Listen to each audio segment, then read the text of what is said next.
آج کی تحریر پاکستان کے معروف رائٹر علی جعفر زیدی کی کتاب باہر جنگل اندر آگ سے۔ لیاقت علی خان اور قائد اعظم میں کشیدگی۔ اس کا اندازہ جولائی 1948 کے اس واقعے سے ہوتا ہے جس کا ذکر کرنل الہی بخش اور محترمہ فاطمہ جناح نے بھی اپنی اپنی کتابوں میں کیا ہے۔ محترمہ فاطمہ جناح کے مطابق جولائی 1948 کے آخر میں ایک روز وزیر اعظم لیاقت علی خان اور سیکرٹری جنرل چودھری محمد علی اچانک زیارت آ گئے۔ ان کے آنے کی کوئی اطلاع نہیں تھی۔ وزیر اعظم نے ڈاکٹر الہی بخش سے پوچھا کہ قائد اعظم کی صحت کیسی ہے۔ ڈاکٹر الہی بخش نے کہا کہ مس جناح ہی آپ کو اس بارے میں بتائیں گی، میں اپنے مریض کی اجازت کے بغیر کچھ نہیں کہہ سکتا۔ فاطمہ جناح نے جب قائد اعظم کو لیاقت علی خان کی آمد کی اطلاع دی تو وہ مسکرائے اور کہا، تم جانتی ہو وہ کیوں آئے ہیں؟ وہ دیکھنا چاہتے ہیں کہ میری بیماری کتنی شدید ہے اور میں کتنے عرصے تک زندہ رہ سکتا ہوں۔ پھر جس طرح قائد اعظم سڑک کے کنارے شدید گرمی میں ایمبولینس کا انتظار کرتے ہوئے آخری دموں پر تھے، وہ بھی ہمارے سامنے ہے۔ ادھر مشرقی پاکستان پر جو 1000 میل کی دوری پر تھا اور اس کی آبادی پاکستان کا 56% حصہ تھی، اردو زبان کو مسلط کرنے کے نتیجے میں عوام میں شدید بے چینی اور رد عمل تھا۔ اقلیت کی زبان کو اکثریت پر مسلط کیا گیا تھا۔ حسین شہید سہروردی وزیر اعظم بننے کے خواہاں تھے، مگر قائد اعظم نے لیاقت علی خان کو، جو مسلم لیگ کے سیکرٹری جنرل تھے، وزیر اعظم بنا دیا۔ قائد اعظم کی جانب سے سہروردی کو بنگال کے اتحاد کا کام سونپا گیا تھا۔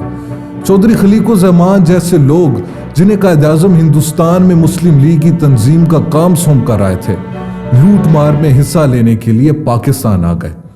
قائد اعظم نے انہیں ملنے سے انکار کر دیا، مگر لیاقت علی خان نے خلیق الرحمان کو پاکستان مسلم لیگ کا صدر بنا دیا۔ پھر لیاقت علی خان خود پاکستان میں الاٹمنٹوں کے کھیل کے ذریعے اپنا انتخابی حلقہ بنانے میں مصروف ہو گئے۔ میرے خیال میں اگر لیاقت علی خان کی جگہ سہروردی کو ملک کا پہلا وزیر اعظم بنایا جاتا اور اردو زبان کو بنگالیوں پر قومی زبان کے طور پر مسلط نہ کیا جاتا تو شاید ہماری تاریخ مختلف ہوتی۔ قائد اعظم کی جیب میں کھوٹے سکے تھے۔ ملکی حالات پر قائد اعظم کی گرفت کمزور ہوتی گئی۔ ایسے لگتا ہے کہ کوئی بھی ان کا کہنا ماننے کو تیار نہیں تھا۔ اکتوبر 1947 میں جب انڈین افواج نے کشمیر میں داخل ہونا شروع کر دیا تھا، اس وقت قائد اعظم لاہور میں تھے۔ انہیں جب اس بارے میں علم ہوا تو انہوں نے قائم مقام commander in chief general sir Douglas Gracey کو حکم دیا کہ پاکستانی افواج کو بلا تاخیر کشمیر بھیجا جائے۔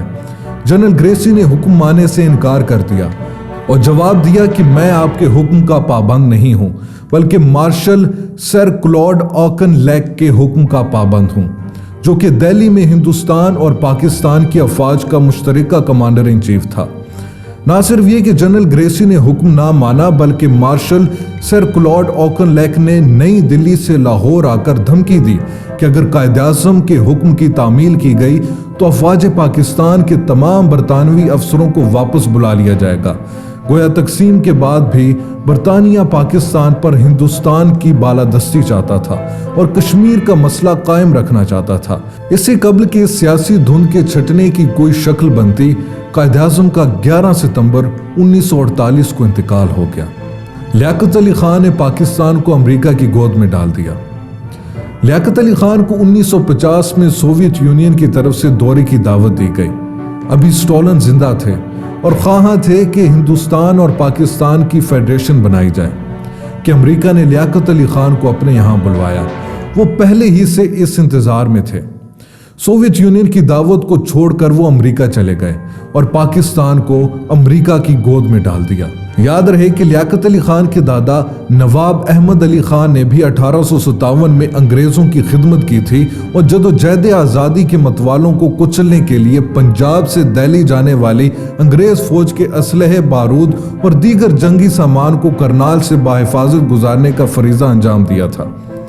اب جبکہ برطانوی سامراج کی جگہ امریکی سامراج لے چکا تھا، ہمارے حکمران پاکستان کو امریکہ کی ملکیت سمجھنے لگے۔ اقتدار میں آنے اور اقتدار میں رہنے کا منبع امریکہ قرار پایا اور سب امریکہ کا طواف کرنے لگے۔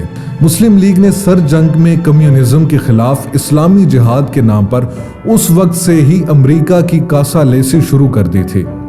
آپ کو یاد ہوگا کہ امریکہ نے جب پاکستان کے عوام میں اپنے لیے ایک نرم گوشہ بنانے کی خاطر گندم کی امداد دی تھی تو کراچی میں اونٹ گاڑیوں کے اونٹوں کے گلوں میں تھینک یو امریکہ کے تختیاں لگائی گئی تھیں۔